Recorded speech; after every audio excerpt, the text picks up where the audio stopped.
Digging with Martin on the sticks on a 6015.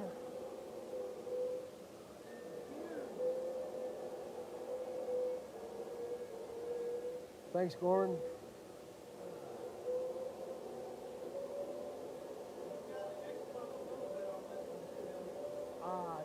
Shouldn't be. That thing should be pretty tight. Is that 2 buckets?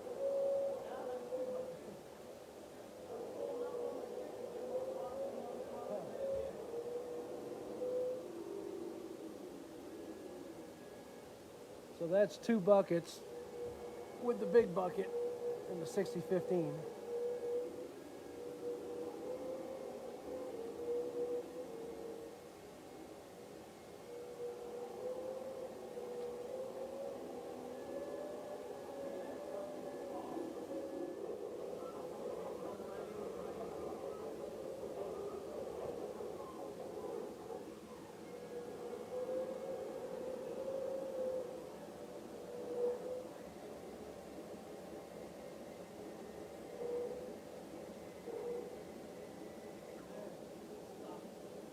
Okay. All right, need new battery in the big one.